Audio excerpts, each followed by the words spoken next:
Namaste, and welcome to our continuing series on the life divine with our beloved Ranga. Namaste. We are in chapter 20, Death, Desire, and Incapacity, and we begin with the second paragraph.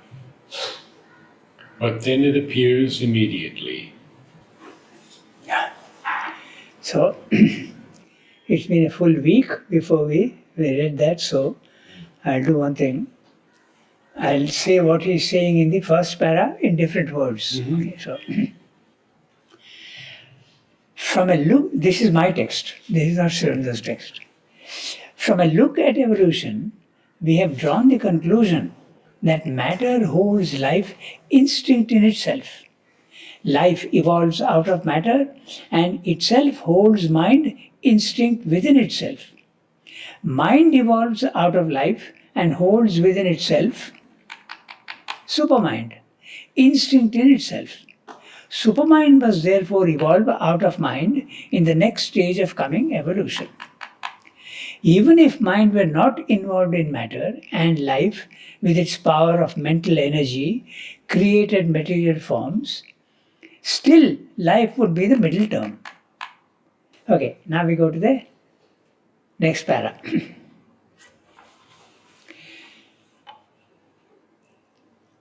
But then it appears immediately that as mind is only a final operation of supermind, so life is only a final operation of the consciousness force, of which real idea is the determinative form and creative agent. Consciousness, that is force, is the nature of being, and this conscious being, manifested as a creative knowledge will, is the real idea or supermind. The supramental knowledge will is consciousness force, rendered operative for the creation of forms of united being in an ordered harmony to which we give the name of world or universe. So also, mind and life are the same consciousness force, the same knowledge will, but operating for the maintenance of distinctly individual forms in a sort of demarcation, opposition, and interchange, in which the soul in each form of being works out its own mind and life as if they were separate from the others, though in fact they are never separate, but are the play of the one soul, mind, life in different forms of its single reality. In other words, as mind is the final individualizing operation of the all-comprehending and all-apprehending supermind, the process by which its consciousness works individualized in each form from the standpoint proper to it, and with the cosmic relations which proceed from that standpoint, so life is the final operation by which force of conscious being, acting through the all-possessing and all-creative will of the universal supermind, maintains and energizes, constitutes and reconstitutes individual forms, and acts in them as the basis of all the activities of the soul thus embodied. Life is the energy of the divine, continually generating itself in forms as in a dynamo, and not only playing with the outgoing battery of its shocks on surrounding forms of things, but receiving itself the incoming shocks of all life around as they pour in upon and penetrate the form from outside, from the environing universe. We did read it last time, I remember now. But we can have a quick look at it. Okay, so the first part is quite clear, except that real idea what he's saying. But then it appears immediately that as mind is only a final operation of supermind, so life is also a final operation of the consciousness force, of which real idea is the determinative form and creative agent. Each word is important. So let's look at what he's saying. So, mind with an M cap He includes all the different levels of mind, right from the overmind, intuitive mind, illumined mind, higher mind, pure mind, vital mind, physical mind. He means all this, that's why he put the principle of mind. That is the final operation of supermind. Supermind, when it manifests itself, it becomes mind here at different levels. Okay? So similarly, life is also a final operation of the consciousness force. So he's talking here of the Satchidananda, but he says that the divine quaternary is Sat, Chit, Ananda and Supermind. He includes Supermind in the divine quaternary, yet he says that Supermind is the intermediate power between Satchidananda and spirit and matter. But he includes it in the divine quaternary. So Supermind has become mind, Sat has become matter, that he will take up in another chapter. Chit Shakti, consciousness force, has become life. So when we think of consciousness force, we don't think of it as life, but it is exactly that, life here. But again, we must be careful, it's the principle of life and not life as we understand it. We understand life to be something living with life in it. When it moves, it eats, it breathes, it reproduces, it sleeps, it wakes. This is what we understand by life, but that is not life. Life is the principle of force, Shakti. It manifests itself in this way. So you have to think of it. Even the storm is consciousness force. Even the typhoon is consciousness. Even the waves coming is consciousness force. The river flowing is also consciousness force. Living creatures also are consciousness force. So when Sri Aurobindo wrote this, in what year did he complete it? Life Divine. It came out first in the Arya. So he had already put the supermind on the same plane of the quaternary. He wrote this in Pondicherry, if you remember, and he was, when he came to Pondicherry in 1910, he already had the idea of the supermind from Vivekananda, right. in jail. In jail. When he was in jail, he came and he explained everything about the superconscience. So Sri Aurobindo had a theoretical idea of he had the idea of the higher planes of consciousness even in Baroda. When he had the nirvana experience, he had the idea of the supermind. But supermind as such was told to him first theoretically by Vivekananda. So, anyway, so this much is clear. Supermind becomes mind, Sat becomes matter. He has not said that, he will say that later on. Chit Shakti becomes life as we understand it here, and Ananda becomes a psychic being. This is the correspondence between he has not yet said that, but if you say that, it becomes clear to what we are understanding. Then he is going into a little more detail. He is saying, so life is the final operation of consciousness force, of which a real idea is the determinative form and creative agent. So consciousness force is a universal principle, but the real idea, the conception of what that consciousness force which is universal will become in the world and take different forms, that's a real idea. That's why he's saying determinative form.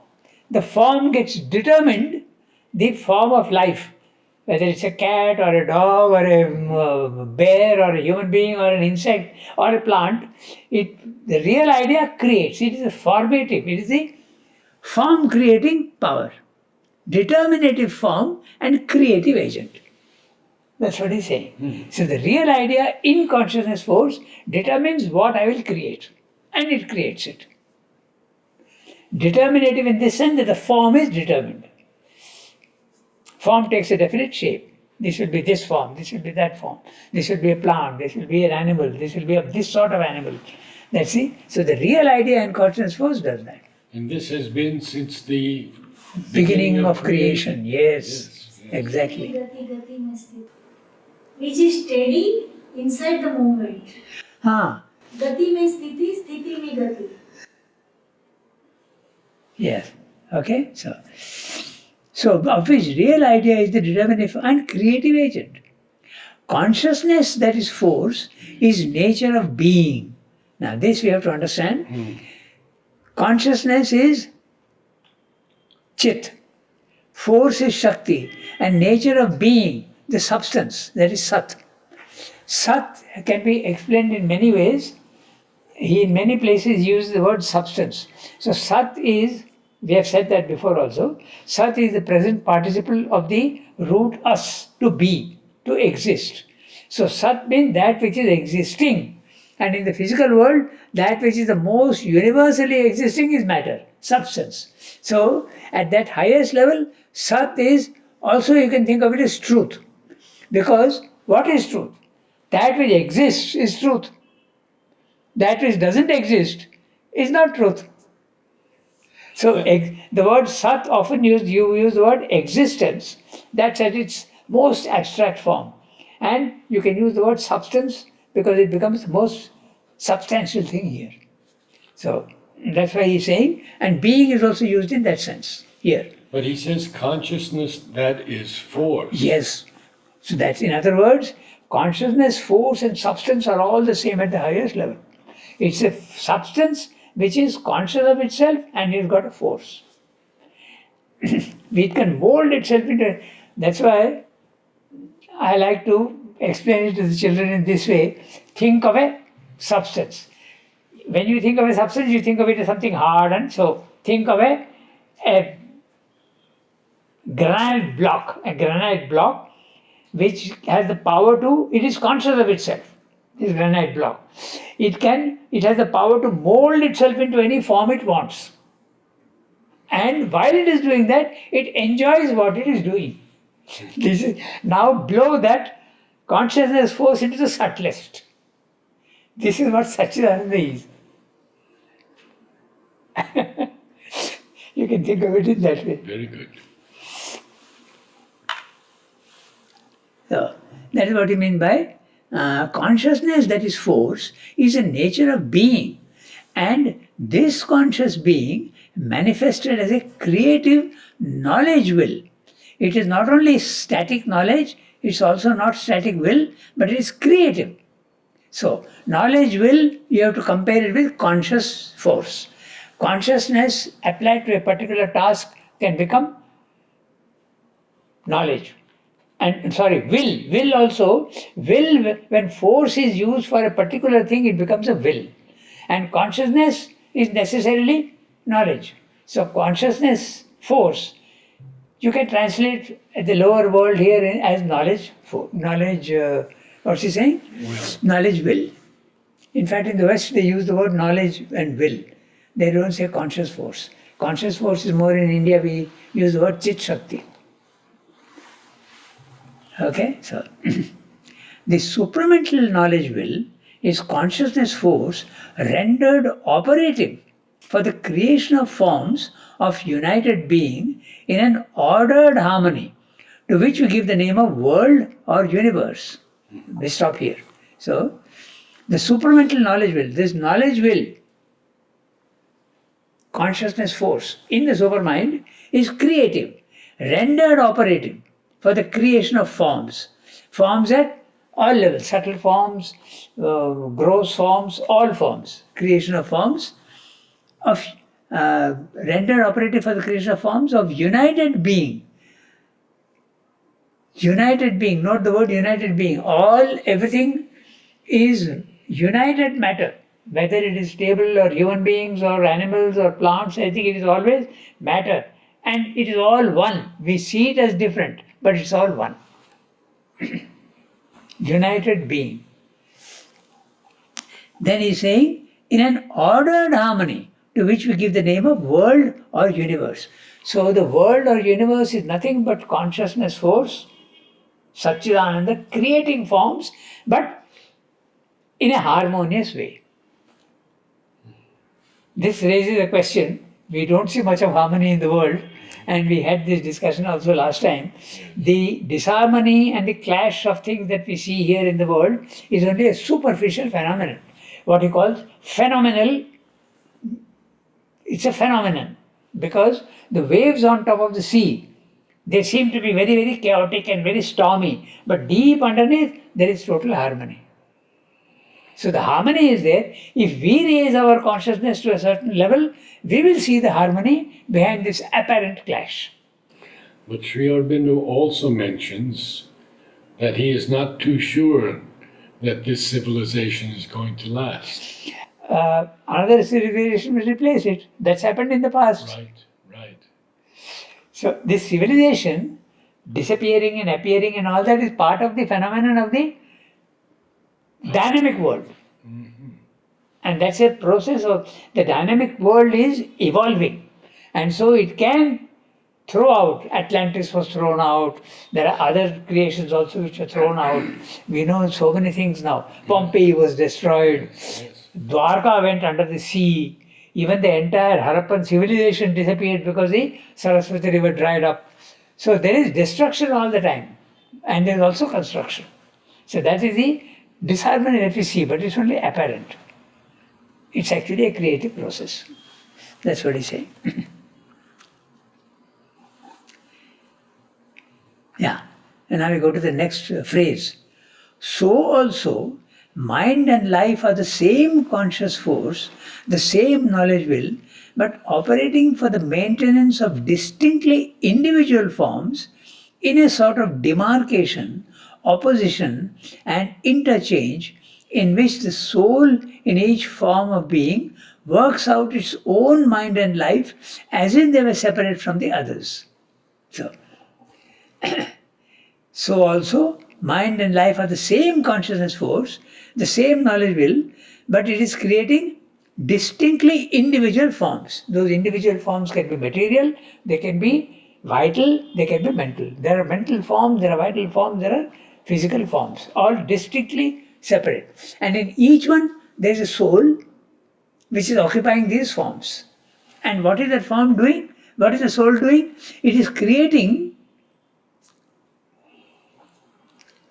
in which the soul in each form works out its own mind and life as if they were separate from the others. Each individual form has got a different character, quite different from the others.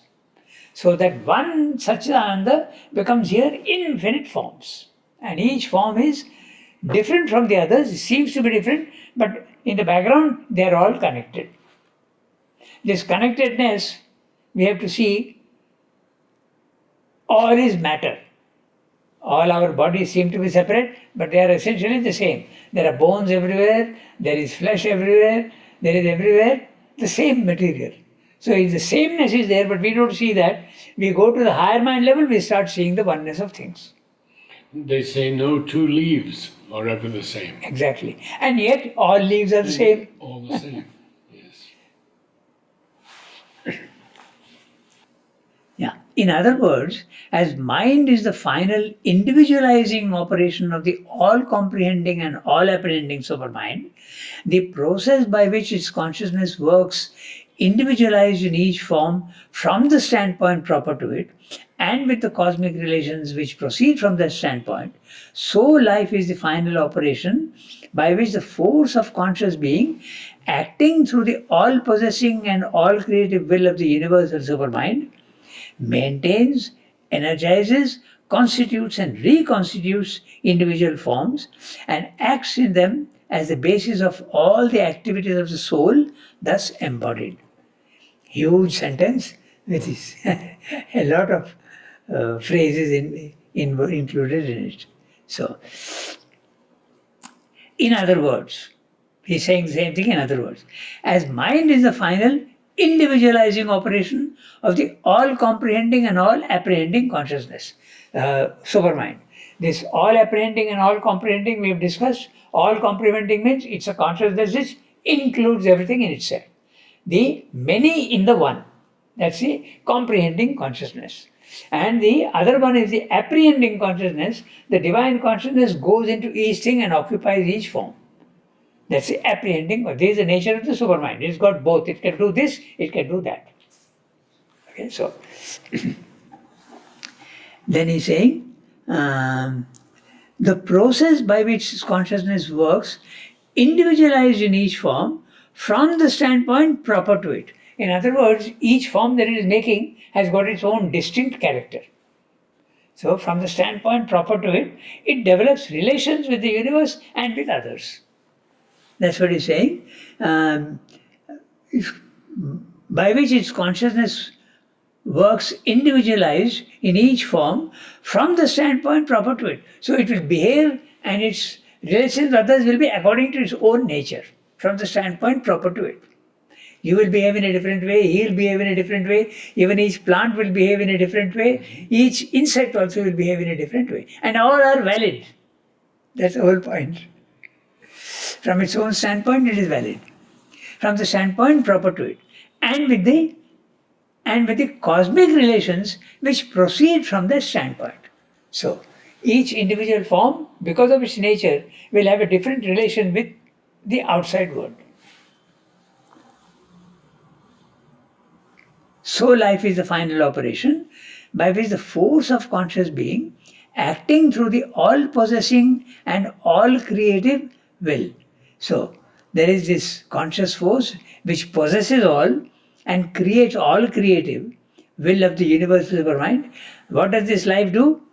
It maintains each form that is created, it energizes each form that is created, it constitutes and reconstitutes individual forms and acts in them as the basis of all the activities of soul thus embodied. In each form there is a soul which is embodied and it is acting. Life is energizing it.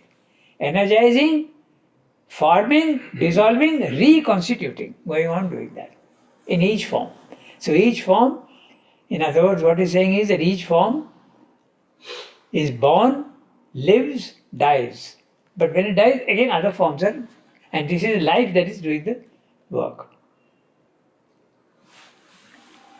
Okay, complicated language, but essentially it's not very difficult to grasp the idea.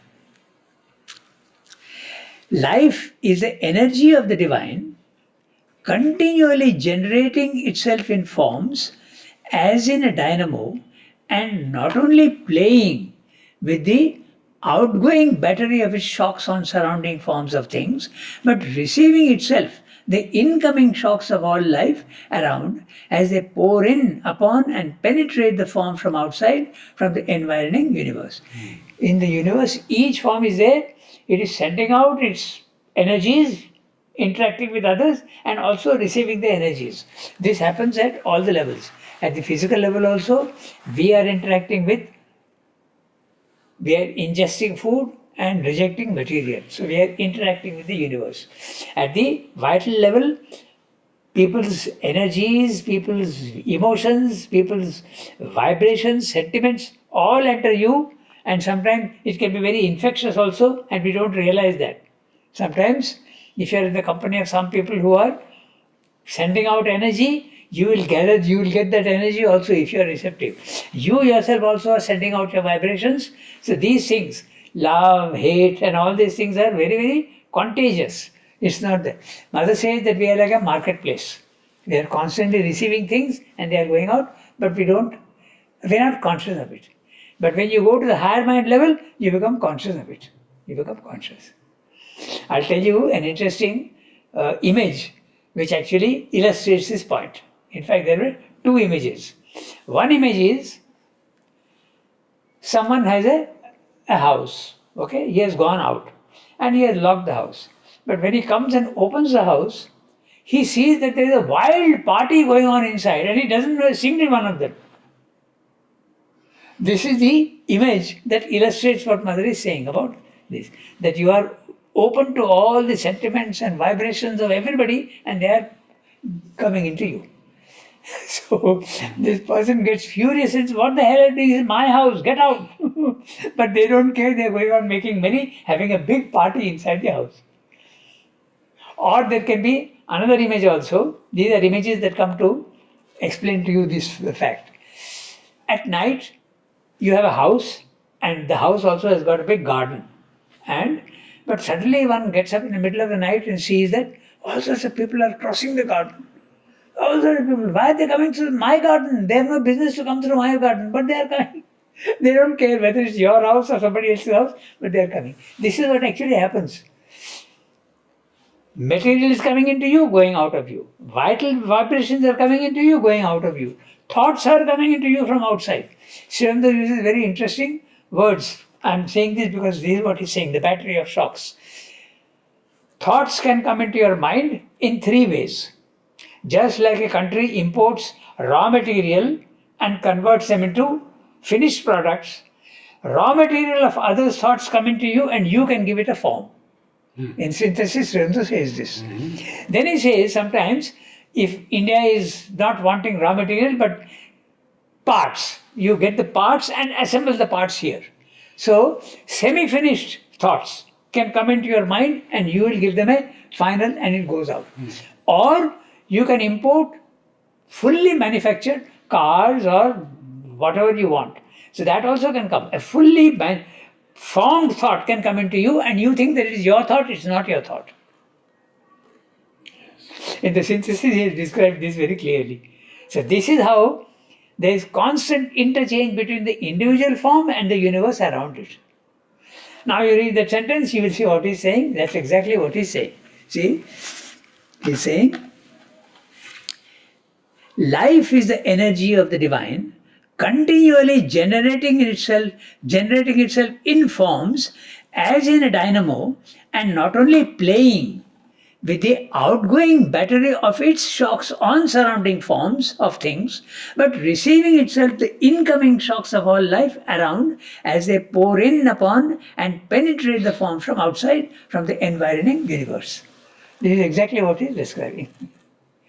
Here he has told you in very abstract words, but in synthesis he has made it very, in fact he has used this industrial image, importing of manufactured products, semi-finished products, raw materials.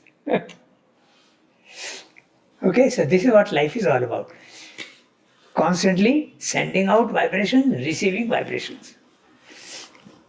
This phenomena is also, we know, that sometimes we are in the company of somebody who is a very, very energetic person and he is all the time radiating energy, you feel also re-energized. But you can be in the company of somebody who is actually sucking energy from others and you will feel your own energy absolutely depleted. You will feel yourself exhausted. That can also happen. Very true. So, we read the next para. Yes. In this view, life appears as a form of energy of consciousness, intermediary and appropriate to the action of mind on matter. In a sense, it may be said to be an energy aspect of mind when it creates and relates itself no longer only to ideas but to motions of force and to forms of substance. But it must immediately be added that just as mind is not a separate entity but has supermind behind it, but has all supermind behind it, and it is supermind that creates with mind only as its final individualizing operation, so life also is not a separate entity or movement but has all conscious force behind it in every one of its workings, and it is that conscious force alone which exists and acts in created things.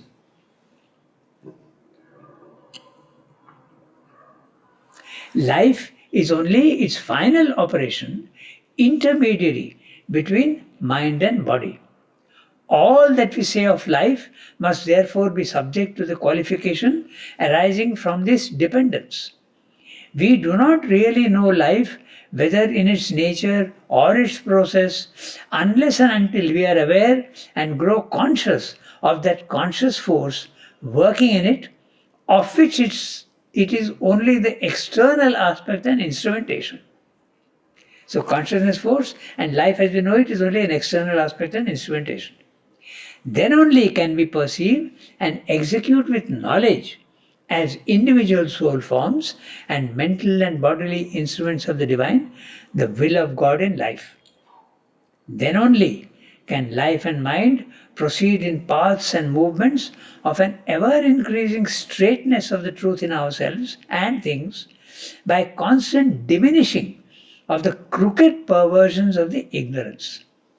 Just as mind has to unite itself consciously with the supermind, from which it is separated by the action of avidya, so life has to become aware of the conscious force which operates in it for ends, and with a meaning of which the life in us, because it is absorbed in the mere process of living, as our mind is absorbed in the mere process of mentalizing life and matter, is unconscious in its darkened action, so that it serves them blindly and ignorantly, and not as it must and will in its liberation and fulfillment, luminously, or with a self-fulfilling knowledge, power, bliss. It's a huge sentence. We'll try and spend some time seeing which is the subject and which is the object and which is the verb. It's a huge sentence. Let's read that last sentence again. Just as mind has to unite itself consciously with the supermind. So, Srimad is saying that for a divine life, mind has to understand that it is coming from supermind. Similarly, our life has to understand that it is an aspect of conscious force. Then only a divine life is possible. And he says unite itself. Yes, that's right.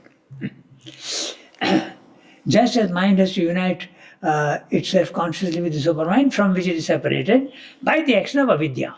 So, supermind becomes mind by the action of avidya. Avidya is you go back to that concept of the Maya. Avidya is Maya reduces formless into form, reduces consciousness into unconsciousness, manifests everything by reducing everything. So that is Maya. So the end product is avidya. Avidya is nothing but the operation of Maya. Is the final result of Maya. So life has to become aware of the conscious force which operates in it for ends, and with a meaning of which the life in us, because it is absorbed in the mere process of living, as our mind is absorbed in the mere process of mentalizing life and matter, is unconscious. So our mind and our life is unconscious in its darkened action. The darkened action is the avidya, so that it serves them blindly and ignorantly, and not as it must and will in its liberation and fulfillment, luminously, or with a self-fulfilling knowledge, power and bliss. In other words, what he's saying is, conscious force becomes life, supermind becomes mind, and mind and life are ignorant because of avidya, and they are working darkly and in ignorance. But when they go back to their origin, mind goes back to supermind, life goes back to conscious force, then they will work luminously here, and a divine life will be possible. That's what he says. But so long as life does not understand that it is consciousness force, so long as mind does not understand that its origin is supermind, you will be in darkness and ignorance. And avidya will be the result. That's what he's saying.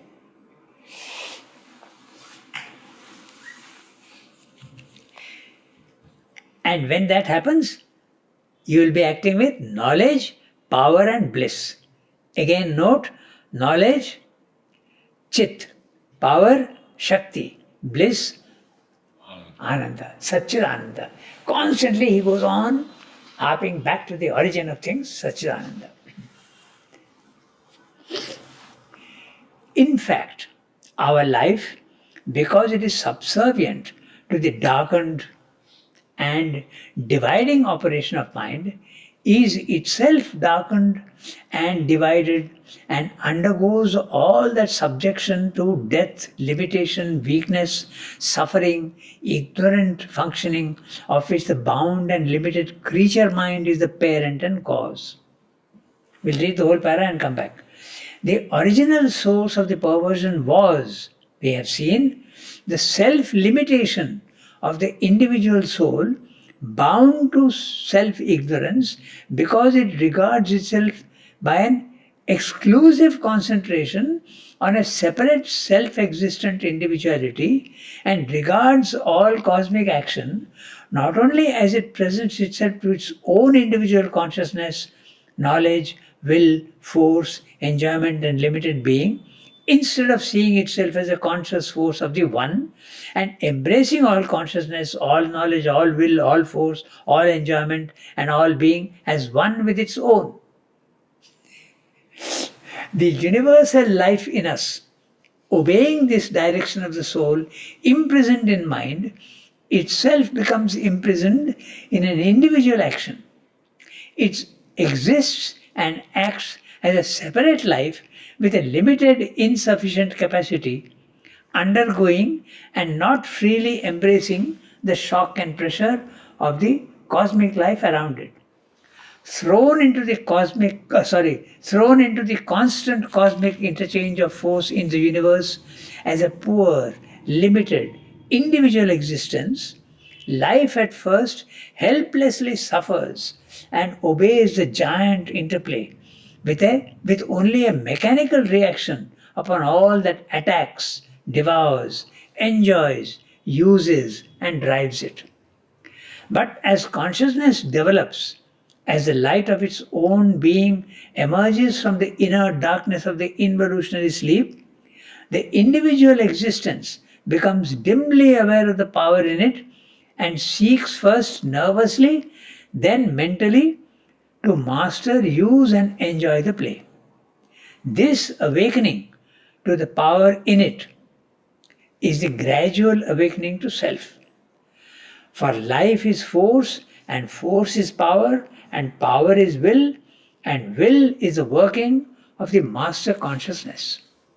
Life in the individual becomes more and more aware in its depths that it too is the will force of Satchidananda, which is master of the universe, and it aspires itself to be individually master of its own world. To realize its own power and to master as well as to know its world is therefore the increasing impulse of all individual life. That impulse is an essential feature of the growing self-manifestation of the divine in cosmic existence. Huge para and complex language. We'll try to get behind the language and see what he's saying.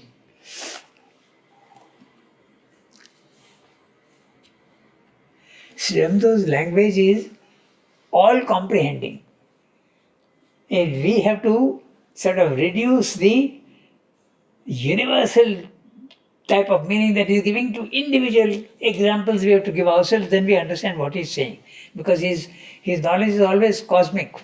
He's always, in fact, he is very fond of one word he found somewhere else and he says, I like that word, global.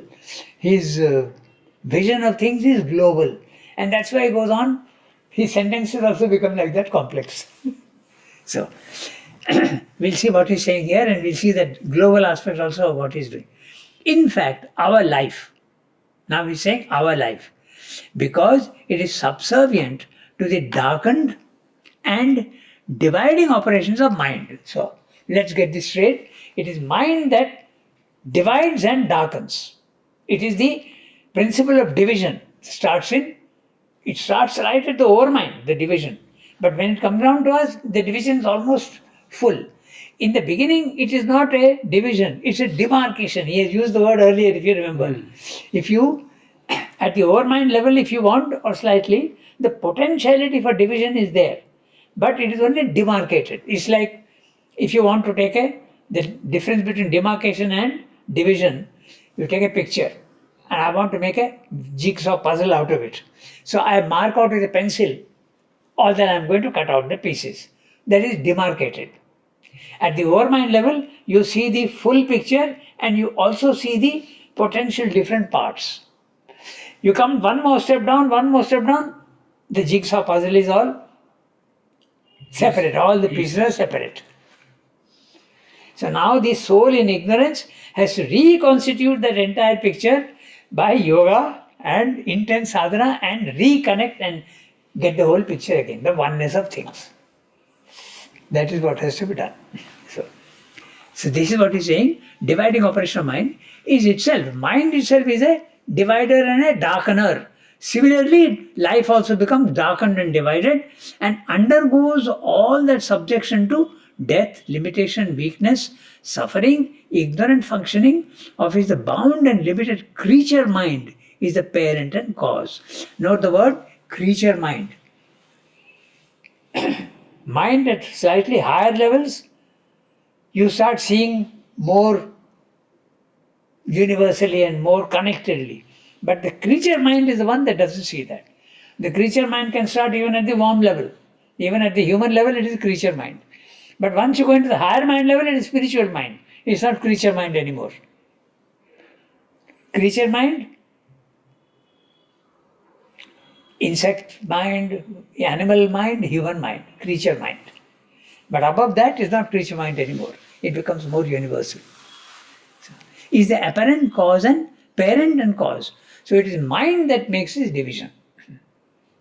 And we know elsewhere later in Life Divine, he says that the division starts at even the overmind level, not at the supermind level. The supermind contains the potentiality of the many, but it is oneness. At the overmind level, that potentiality starts becoming a fact. Okay, in the triple status of supermind, he has described that. The 3 steps. First is the Unitarian consciousness, then the waves start forming, then each wave starts believing that it is separate and not part of the sea. So that's a triple status of supermind. So when it gets divided, there is automatically subjection to death, limitation, weakness, suffering, ignorant functioning of his the bound and limited creature mind is the parent and cause. We can ask ourselves, why should division create suffering, limitation? Because when the one is becoming infinite different types, there can be contradictory natures in each one. So if there is a contradictory nature, you may be very generous, I may be very miserly, they were going to come to clash. You are very forceful and I am weak, they are going to come to a clash. So there is this, and clash is going to give you weakness, it's going to give you suffering, it's going to give you all this. So division is the main cause of all these things. Death, limitation, weakness, suffering, ignorant functioning of which the bound and limited creature mind is the parent and cause.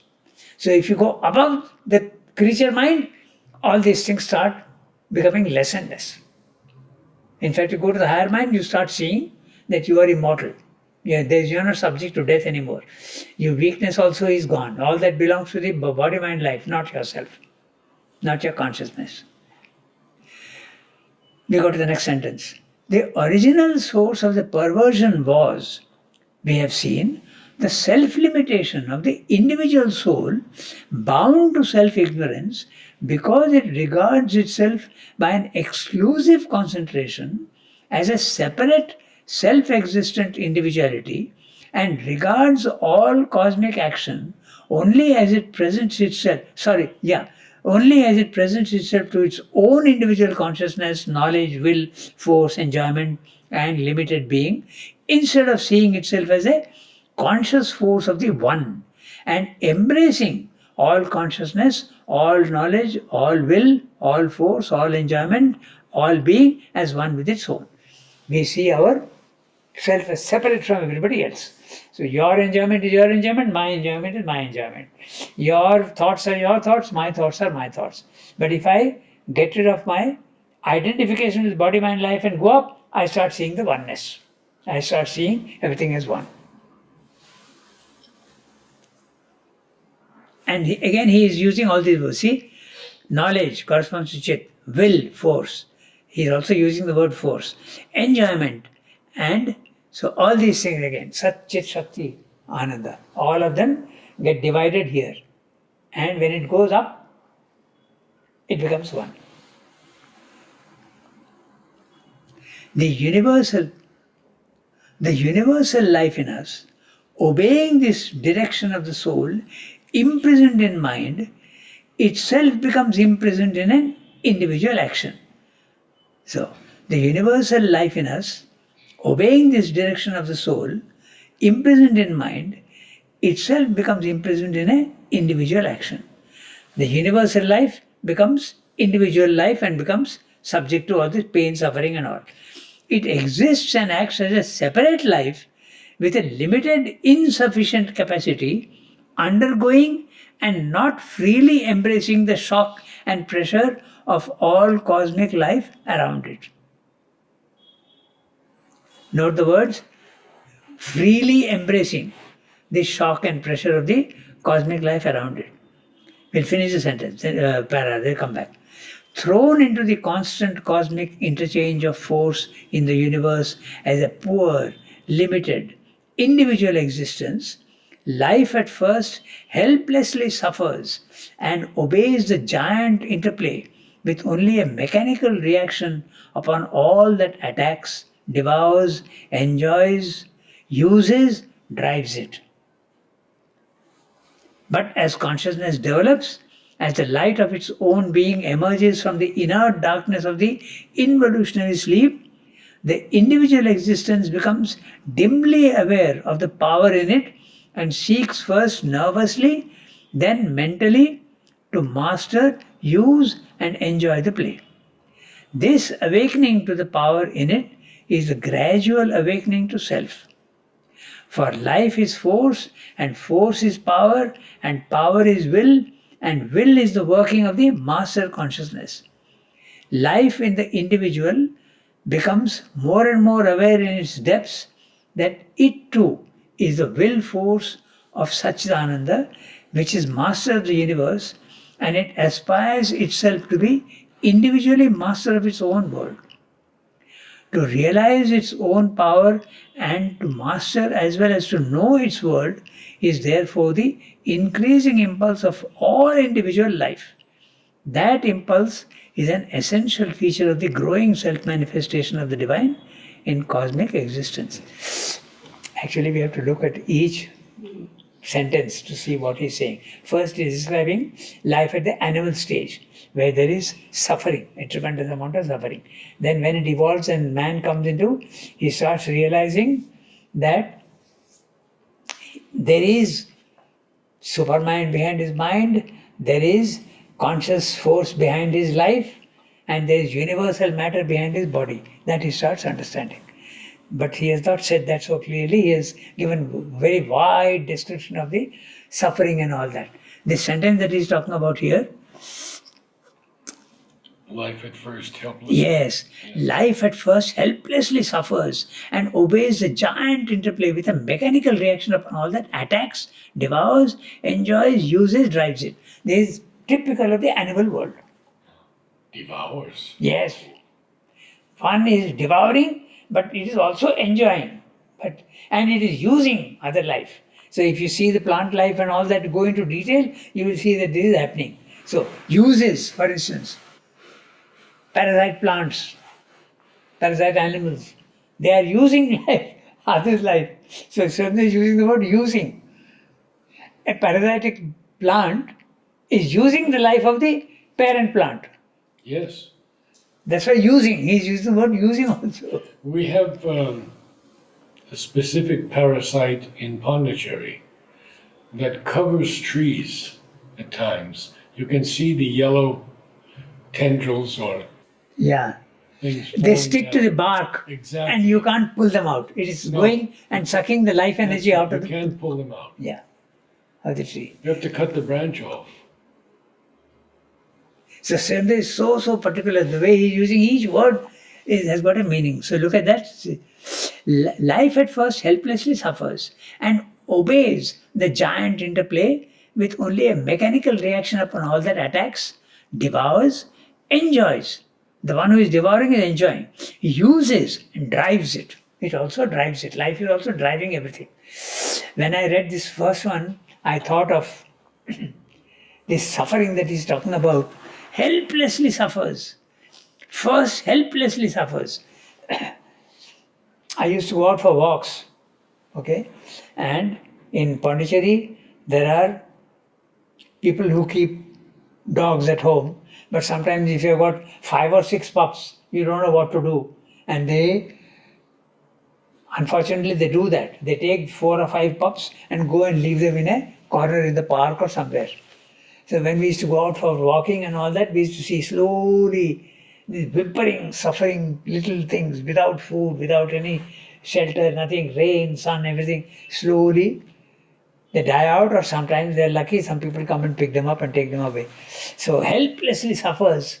This is what happens at the, or sometimes even when kittens, a cat gives a litter of say 4 or 5 kittens, it can't sustain all of them, it abandons one. Then that life, that individual life suffers. When I was in the press, we used to have a garden at the back. It belonged to somebody else. Jeanne d'Arc, the church had. And one kitten was left there, and every day it used to go on howling. The mother had abandoned it because it knew that it could sustain so many kittens. And its voice became weaker and weaker and weaker. Finally, it died out. So look what they're using the word helplessly suffers. Helplessly suffers and obeys the giant interplay with only a mechanical reaction upon all that attacks, devours, enjoys, uses, drives it. But as consciousness develops, from the animal you come to higher animals, then you come to man. As consciousness develops, as a light of its own being emerges from the inner darkness of the involutionary sleep, the individual existence becomes dimly aware of the power in it. Obviously, he's talking of at the human stage, and seeks first nervously, then mentally. Nervously, the animals try to master, use, and enjoy the play. Animals also do that, but nervously is animals, and mentally to master, use, and enjoy the play, human beings. And involutionary sleep? Yes. Could you? The involutionary sleep is matter, then plant, then animal forms, then human beings. So the involutionary sleep in matter, consciousness force is there, slowly awakening.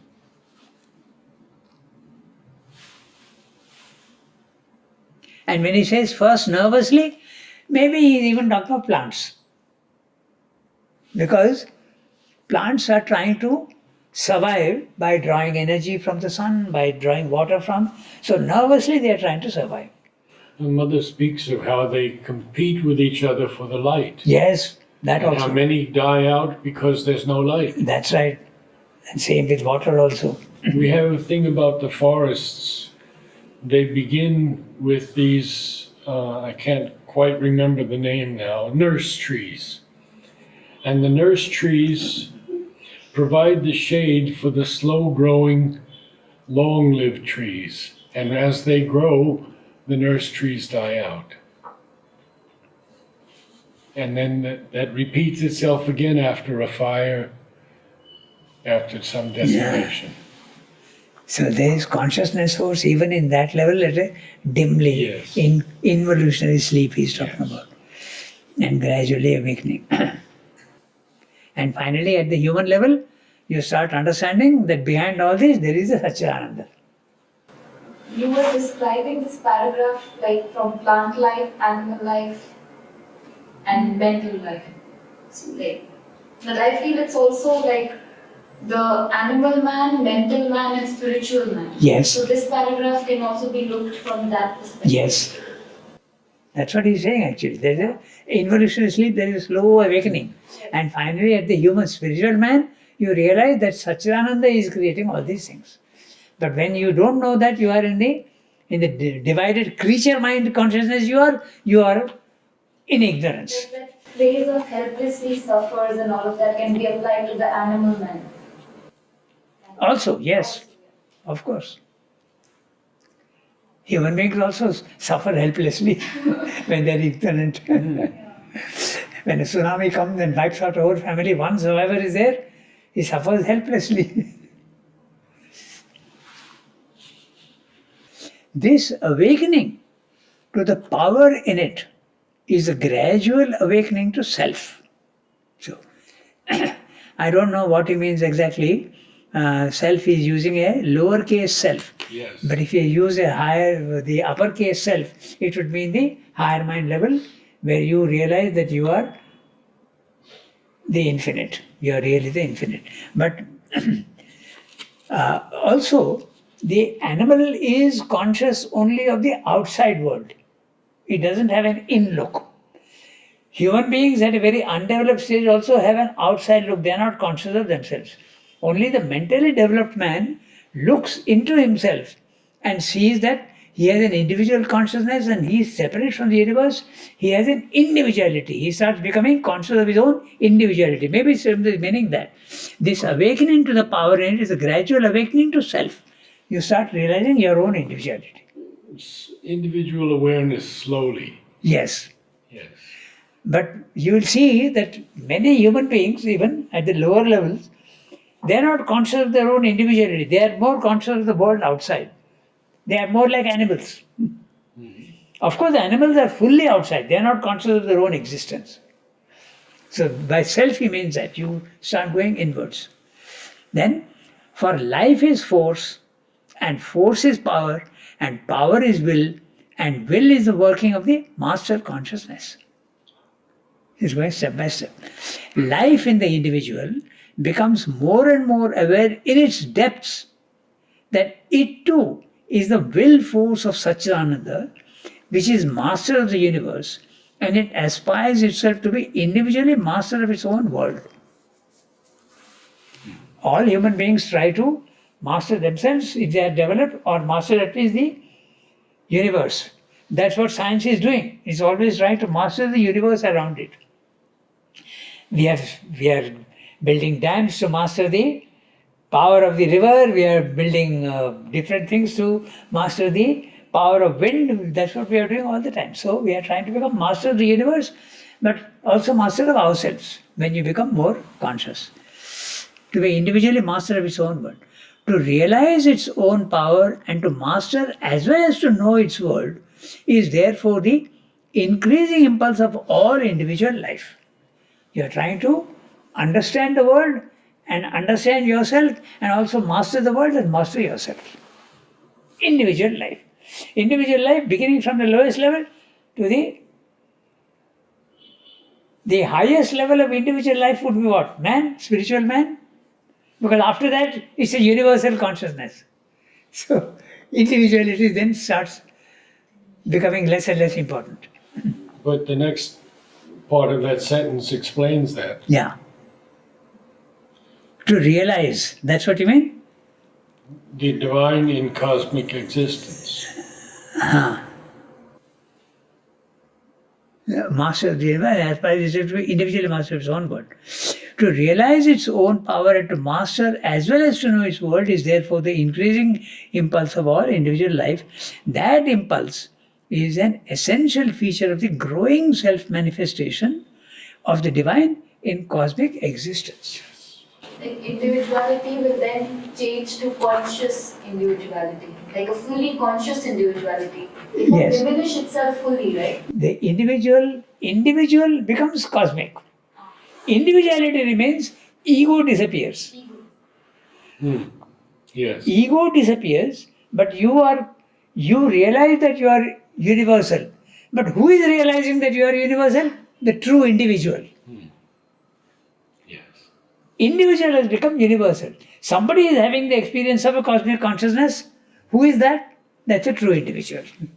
Who is no more limited by the ego, but has become conscious. But there is a consciousness in which even the individuality disappears. That's the extreme nirvana of the Buddhistic. You can have an experience where you are not conscious of your individuality. Like you leave your body mind. You become the universe, universal. Yeah.